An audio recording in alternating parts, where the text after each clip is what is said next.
네, 이번 한 주 뉴스를 깊이 있게 내다보는 시간입니다. 정치예보관 이번 주는 이종근 시사평론가와 함께하겠습니다. 어서 오세요. 네, 안녕하세요. 네, 이번 주 정치권 기상도 제가 또 준비를 해봤는데요. 한 주 동안 참 많은 일이 있을 것 같습니다. 14일에는 국민의힘이 의원총회를 열고 당내에 이견이 있었던 특별감찰관 추천 문제를 논의하기로 했고요. 또 이날은 이재명 여사의 부인 김혜경 씨 선고도 있는 날이고 또 민주당에서는 김건희 여사 특검법을 또 표결에 붙이겠다 한 날입니다. 15일은 이재명 대표의 1심 선고가 나오는 날인데 공직선거법 위반 사건이죠. 이번 한 주에 참 많은 일이 있는데 한 줄 평 좀 부탁드릴게요. 11월 달은 또는 올해 1년은 11월 15일을 위해서 준비되어 있었던 날들일 뿐이다. 즉 11월 15일이 가장 중요하다. 가장 중요하다. 역사는 2024년 11월 15일 이전과 2024년 11월 15일 이후로 나뉠 것이다. 그 정도로 중요한 시점이군요. 11월 15일이 굉장히 중요하다. 왜냐하면 말씀드렸듯이 이재명 대표가 지금까지 한 2년여 가까이 뭐 수사도 많이 하고, 그러니까 수사받고 기소당하고 재판 받았는데 처음으로 1심 선고, 여러 가지 재판들, 혐의들 중에 1심 선고가 나오는 날이거든요. 그런데 이게 본인의 어떤 재판만이 아니라 당의 운명도 연계돼 있어요. 물론 1심이긴 하지만 선거법 위반이기 때문에 만약에 피선거권이 박탈되는 건 본인의 문제지만 유죄가 나와서 100만 원 이상의 형을 받을 경우 당이 받았던 선거 보조금, 선관위로부터 받은 보조금을 다 내놔야 되거든요. 대선 때 보조금이니까 100억대가 넘어가잖아요. 434억 원이라고 합니다. 그러니까 당으로서도 운명이 걸린, 그러니까 만약에 유죄가 나온다고 한다면 비록 1심이지만 이재명 대표에게 상당히 정말 불리한, 그 다음에 민주당에 어떤 일이 벌어질까에 대한 예측을 해야 되는 거고, 만약에 무죄가 나올 경우는 그 다음에 25일 뭐 위증교사 선고가 나오고 또 뭐 29일 이화영 전 경기도지사의 항소심이 선거가 나오는데 사실 거기에까지 영향을 미칠 거예요. 제가 보기엔 11월 15일에 그 유무죄의 어떤 판단은.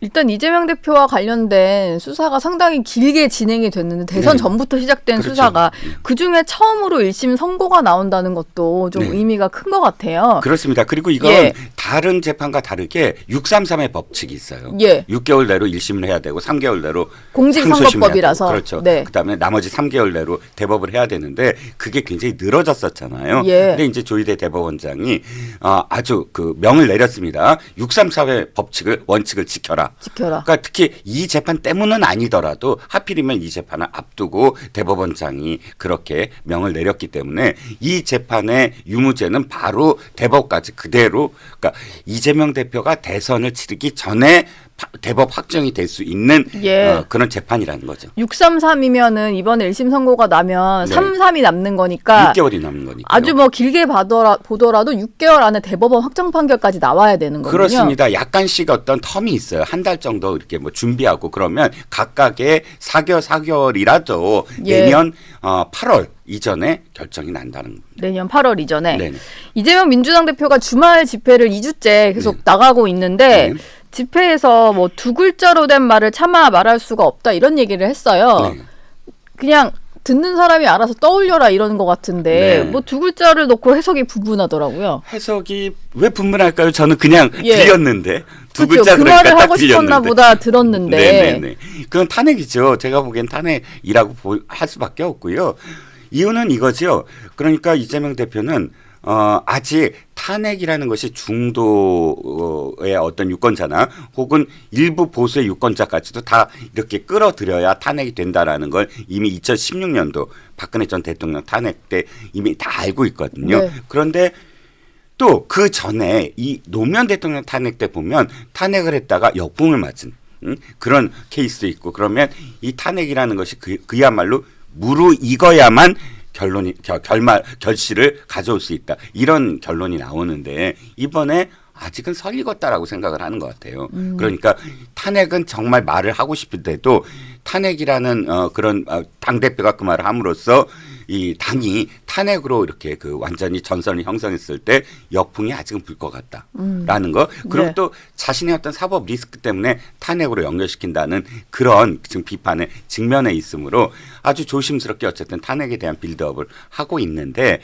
이렇게 보이죠. 그러니까 술을 먹고 운전을 했는데 음주운전이라고는 말할 수 없다. 그 얘기랑 네. 좀 비슷하지 않아요? 예. 예. 그런 의미로 해석을 해주셨습니다. 네. 민주당 입장에서 고민스러울 것 같은 게 아마 장외 집회를 하고 있는데 모이는 인원수가 좀 걱정일 것 같아요. 왜냐면은 첫 번째 집회 때 본인들 주장은 30만 명이 왔다 이랬거든요. 네. 그때 경찰 추산은 17,000명이었고 네. 네.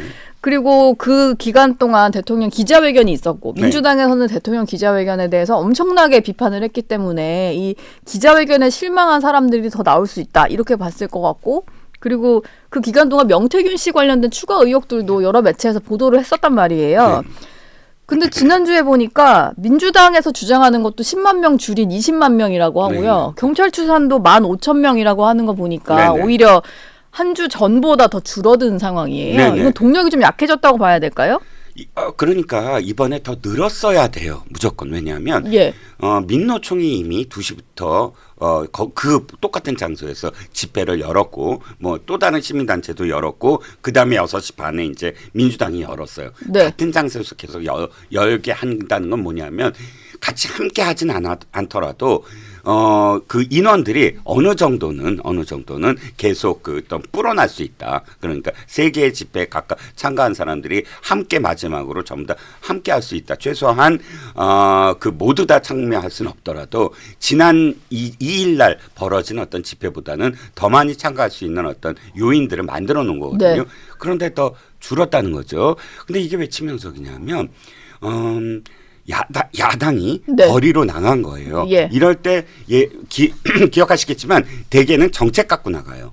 그러니까 부딪히는 어떤 주요 논점, 예를 들어서 박근혜 대통령이 한나라당, 박근혜 대표 시절에 한나라당이 뛰쳐나갔을 때는 사학법 개정 때문에 뛰쳐나갔고 네. 또는 교과서 때문에 뛰쳐나갔고 이렇게 어떻게 진영 간에 굉장히 주요 쟁점이 될 수 있는 어떤 논란을 갖고 뛰쳐나가서 진영 간의 어떤 세를 모이게 하고 또 정당이 뛰쳐나가면 사실은 전 당원들이 전부 다 총동원령을 내려요. 특히 뭐 대표까지 나가서 뭐 연설을 하고 할 정도면 네네, 그렇죠. 전국적으로 다 모일 것 같은데. 그렇죠. 예. 총동원령을 실제로 내렸고 또 이재명 대표가 개항을 주민들한테도 이 메시지를 보냈어요. 개항을 주민들, 개항을 깃발 아래 다 모입시다. 자기가 직접 이렇게 한다는 건 그만큼 현역 의원들한테 내가 당대표도 내 지역구에 이렇게 하는데 네. 다 해라. 뭐 이런 동료의 의미였고 그렇다면 정말 전 지역구 예를 들어서 한 250개 지역구에 사실 100명씩만 따지도록 동원을 했다고 하더라도 2만 5천 명은 기본적으로 모여야 되거든요. 네. 그런데 지금 경찰 추산이 어느 정도는 맞을 수 있는 게 2일 날 그 서울역 부근에서 서울시 이 도시 데이터가 있어요. 그러니까 운집하는 이 실시간으로 운집하는 어떤 데이터가 있는데 거기에 2만 8천 명으로 찍히더라고요. 그 동시간대에. 근데 원래 유동인구 토요일 날 그 시간대에 어떤 유동인구가 한 13,000 정도 된대요. 빼면 15,000 정도로. 그러니까 기지국에 잡히는 사람이 있는데 원래 유동인구가 왔다 갔다 하시는 분들까지 있으니까 그렇죠. 그걸 계산하면 얼추 그렇죠. 맞네요. 얼추 비슷하게 되더라고요. 네. 그러니까 이번에도 뭐 비슷하다고 한다면 또는 본인들도 30만에서 20만이라고 얘기했으니까 사실 줄은 건 맞거든요. 네. 그러면 그만큼 줄었다는 건 민주당이 자체적으로 동원을 한다는 게 점점 줄어들 수밖에 없다. 예전에 노무현 대통령 당시에 탄핵 때 노무현 탄핵 때 탄핵 반대 집회를 캐치프레이즈가 이거예요. 한 방에 끝내자. 한 방에 끝내자. 한 방에 끝내자. 당시 딴지일보하고 서프라이즈하고 뭐 오마이뉴스하고 몇 개 그런 굉장히 그 분위기를 이끌어놨던 커뮤니티나 혹은 저 매체에서 동원을 하면서 뭐라고 했냐면 한 번에 끝내자. 한 번에 100만 모이자. 네. 이거였거든요. 그러니까 집회라는 건 세 과시예요. 이거 똑같은 생각을 가진 사람들이 이렇게나 많구나 그렇죠. 라는 걸 서로 이렇게 느끼게 만드는 거거든요. 예. 그런데 이미 2번의 실패를 거듭하고 있잖아요. 그러니까 자체적으로 당이 나가서 총동원령을 내렸을 때 그게 매주 갈 수가 없어요. 불가능해요. 오히려 한 번에 모이자라고 해서 특정 시점을 정한 다음에 네. 총력전으로 그날에 이렇게 했어야 되는데 이게 지금 뭐 조금 동력은 좀 잃어가는 느낌이 약간 들어서 이재명 네. 대표가 자기의 11월 25일을 대비해서 빌드업하면서 이렇게 간다라고 생각하니까 이렇게 미리 뛰쳐나온 거거든요. 당이 미리 뛰쳐나오고 예전에 2016년도만 하더라도 10월, 11월, 12월 그 탄핵 집회가 계속 열렸지만 결정적으로 당이 들어간 건 12월 달이에요. 네. 10월부터 열렸는데 예. 그만큼 이렇게 빌드업이 좀 필요하고 당은 뒤늦게라도 시민들이 운집해 있는 상황에서 총동원령으로 가면 전체적으로는 당원들이 가서 그래 이만큼 모여 있구나라고 여길 수 있으면서 자발적으로 자연스럽게 갈 수 있는데 지금은 아무런 시민들의 어떤 동참이 잘 안 보이는데 당원들이 이렇게 지금 지지를 못 받고 있구나 이런 느낌을 받을 수가 있거든요. 네. 결정적으로는 이재명 대표가 운동권이 아니다. 운동권들이 만약에 운동권 출신들이 기획했다고 한다면 말릴 거예요. 지금 나갈 때가 아니다. 근데 이재명 그 대표 옆에는 김민석 수석 최고위원이라는 대표 운동권 참모가 있잖아요. 네. 근데 뭐 그런 조언이 안 됐을까요? 그건 좀 다르죠, 성격이. 김민석, 이거 약간 얘기가 다른데, 김민석 수석 최고위원은 서울대 총학생회장 출신인데, 당시에 그 운동권은 총학생회장은 사실은 얼굴 위주의 어떤 그런 느낌이에요. 그래서 대개는 잘생기고 서울 출신이고, 이렇게 하고, 뒤에 전체적으로 기획하는 사람이 있어요. 이를테면 산호맹의 백태웅 같은 사람들, 그렇죠. 서울대에 기획을 하는 사람이 있고 그냥 그렇죠. 총학생회장에 이제 공부 잘하는 얼큰한 그렇죠. 청년은 그렇죠. 그냥 전면에 나서기만. 겉으로 나서서 네. 이렇게 이끌고 구호 외치고 사람들이 자기를 어떤 계속 이렇게 바라보게 만드는 어떤 역할이 있고 실질적으로 기획해서 전체적으로 이 운동권의 어떤 뭐 사상적인 측면을 계속 학습시키거나 혹은 이번에 어느 쪽으로 간다라고 결정을 내리거나 하는 것은 사실 그 뒤에 있는 정말 주요 인물들이 있죠. 근데 주요 인물들이 주로 그러니까 민주당에 뭐 당직자라든지 굉장히 많았어요. 네. 근데 이번에 비명 행사로 또 많이들 또 집에 가셔가지고 그렇구나. 예. 근데 이런 생각도 좀 드는 게 대통령에 대한 민심이 돌아온 건 아니잖아요, 분명. 그러니까 대통령에 대해서도 분명히 그냥 기자회견 보고 실망하신 분들도 꽤 많을 텐데 그럼에도 불구하고 민주당의 집회에 동력이 안 모이는 건 아마 이 집회 의도 자체가 좀 보이기 때문이 아닐까 이런 생각도 좀 들어요. 두 가지죠. 뭐냐면 순수하게 정말 이 정부가 잘못해 있다는 것을 순수하다는 건 좀 그렇긴 하지만 어쨌든 지적하고 있는 거냐 아니면 이재명 대표의 사법 리스크가 보고자 하는 거냐. 그런데 전적으로 이 후자를 다 믿진 않지만 그러나 지금 계속 재판 일정이라든지 또 보이잖아요. 그러니까 이재명 대표가 또 전면에 나서고 아니 이재명 대표가 예를 들자면 내 사법 리스크는 내가 변호사로 다 알아서 한다. 당은 정말로 민생이라든지 물가라든지 안보에 집중해서 정부를 견제해다오. 이렇게 나섰다면 훨씬 더 이 집회라든지 이 성격이 중도라든지 혹은 뭐 일부 보수라도 그 말이 맞다라고 뛰쳐들어갈 수 있을 텐데 보이잖아요. 이재명 대표 우리 11월 15일까지 그래서 뭐를 한다. 14일 날 특검법을 김건희 여사 특검법을 한다.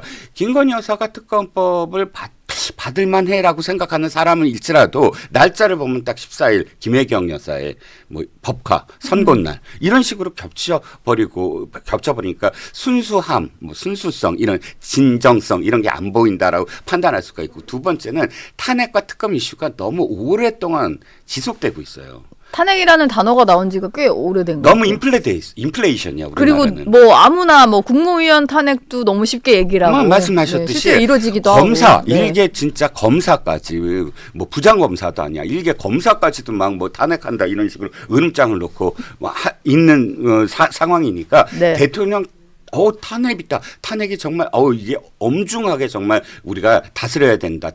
이 파면해야 된다. 하는 인식이 들게끔 해야 되는데 너무 남발되고 있다. 라는 겁니다. 너무 일상화되고 있어요. 탄핵이란 표현 자체가. 예.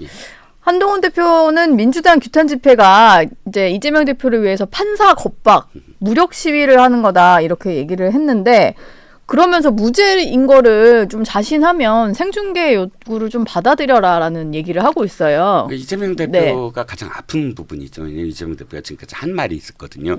삼척동자가 보더라도 이건 무죄다. 누가 보더라도 이건 정치 검찰의 정치 보복이다. 이런 워딩을 지금 했잖아요. 그렇다면 한동훈 대표가 얘기한 대로 무죄라면 생중계하는 게 훨씬 유리해요. 지난번에 2020년도에 경기도 지사 시절에 선거법 위반, 공직선거법 위반으로 대법 에서 무죄를 댈 때 그때 생중계했거든요. 근데 그때는 생중계를 했는데 이번에는 생중계를 안 한다고 한다면 이렇게 얘기할 거예요. 그때 무죄될 거 미리 알았구나.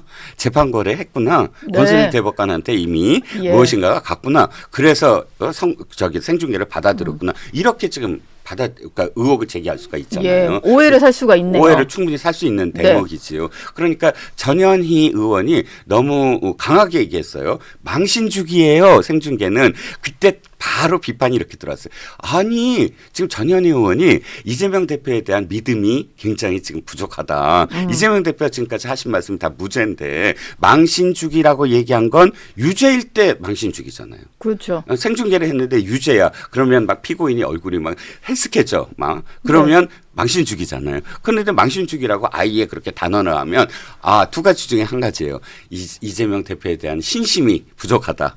두 번째는 자기가 그러니까 그 변호인 출신, 그러니까 법조계 출신이잖아요. 이수진 의원처럼 이 상황을 너무나 정확하게 알고 있다. 어떤 선고 결과가 나올지에 네. 대해서 조금은 예측을 하고 있다. 네.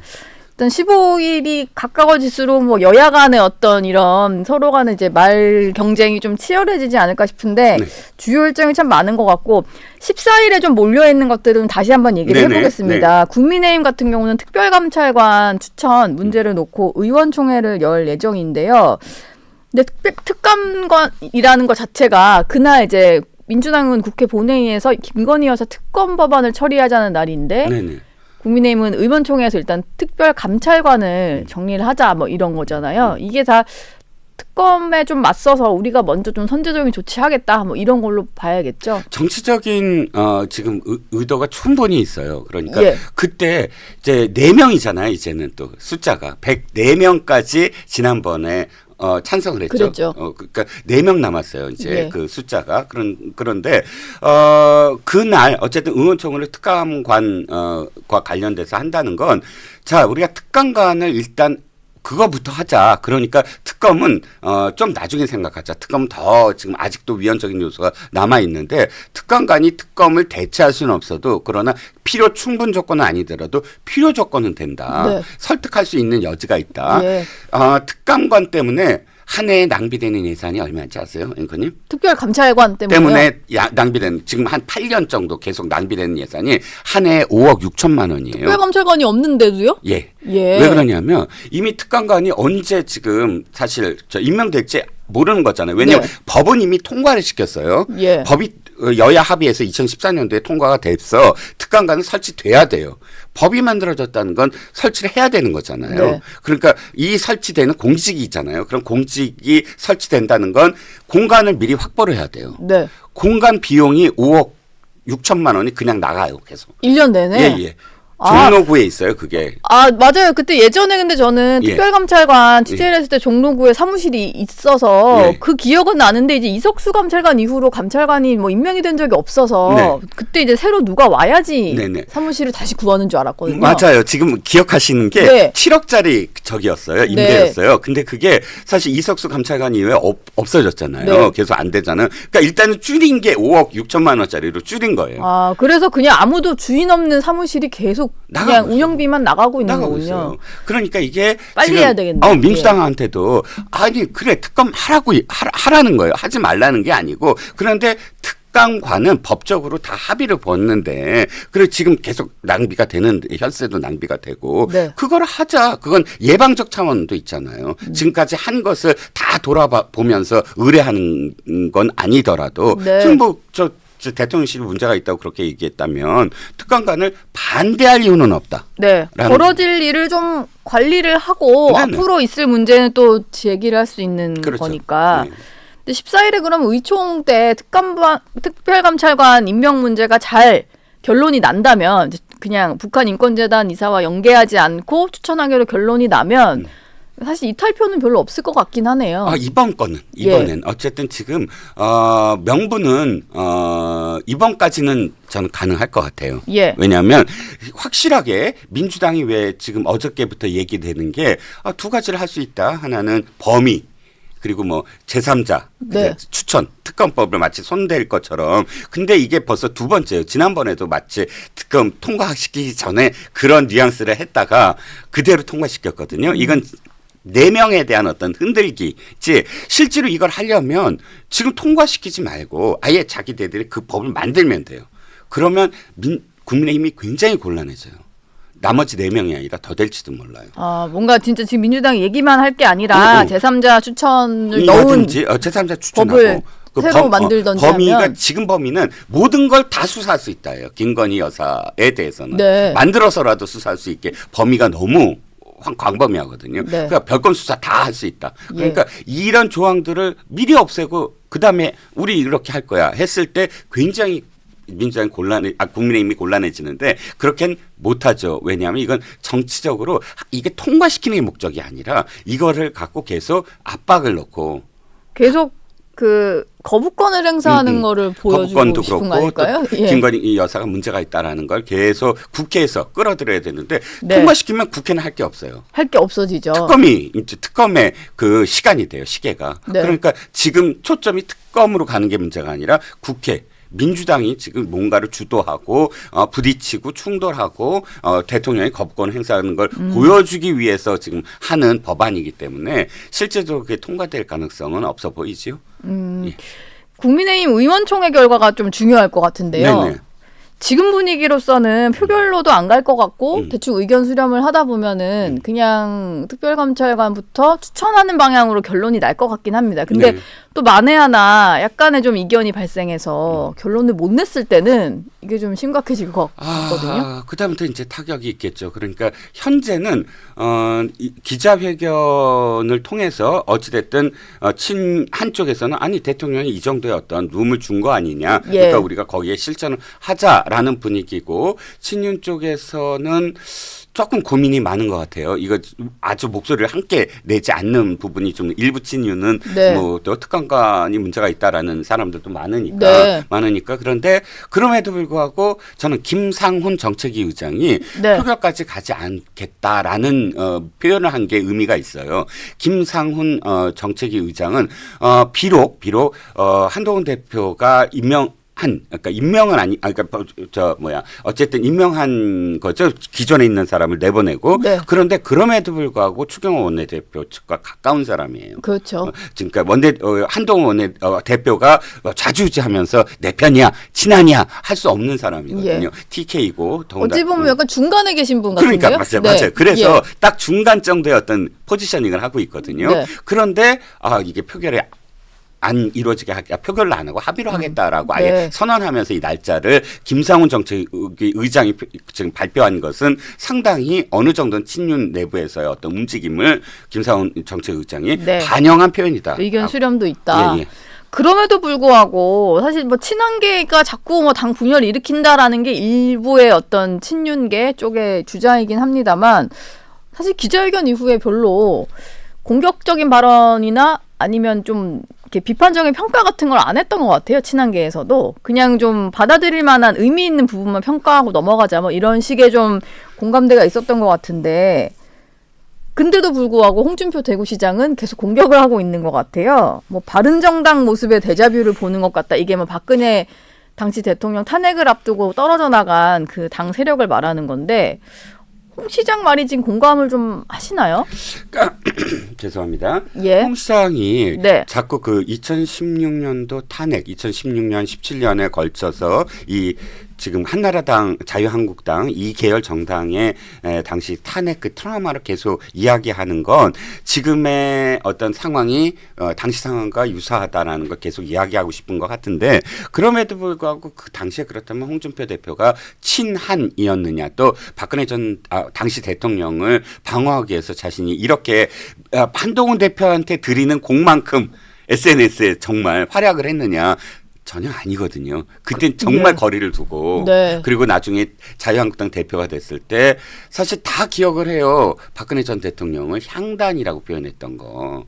춘향인 줄 알았더니 향단이더라. 그러니까 박근혜 전 대통령이 당시에 막 재판받고 있을 때 그런 표현을 했어요. 그러니까 뭐 출당 문제 있었고. 근데 자기는 출당시키지 않았다고 하지만 당대표가 자기가 결재하지 않은 상태에서 결론을 내린지 않은 상태에서 출당이 가능한가요? 예. 그러니까 이런 부분들을 당연히 알고 있으니까 홍준표 대표가 과연 이게 정말 정당성을 얻을 수 있느냐에 대한 의혹이 나오는 거고, 두 번째는 홍준표 대표가 이렇게 이야기할 수 있는가에 대한 부분이 TK잖아요. 대구시장을 왜 했어요? 자기가 이제 TK의 적자다. 경남 지사도 하고 뭐 했지만 그럼에도 불구하고 나는 공부는 TK에서 했다. 그래서 나는 네. 영남의 적자다. 이걸 지금 표현하고 싶은데 TK에서의 지금 TK에서의 대통령 지지율이 사실 굉장히 낮아지고 있잖아요. 낮아지고 물론 있죠. 갤럽에서 조금 지난주 금요일에 조금 회복을 했다고 하더라도 네. 이제 대통령 지지율 얘기 나오면 TK가 어떻게 됐다. 이게 지금 중심이에요. TK가 지금 흔들리고 있으니까. 근데 본인이 그렇게 대통령에 대해서 지금 사실 가드 역할을 하고 한동훈 대표를 비판하는데도 불구하고 TK의 지지율이 긍정평가가 낮다는 건 그만큼 자신의 어떤 워딩이 TK에 안 먹힌다라는 네. 그런 결론이잖아요. 거기에 뭐 홍 시장의 주장에 크게 공감하는 여론은 좀 많지 않을 수 있다. 그렇죠. 뭐 그런 반증일 수도 있겠네요. 그렇죠.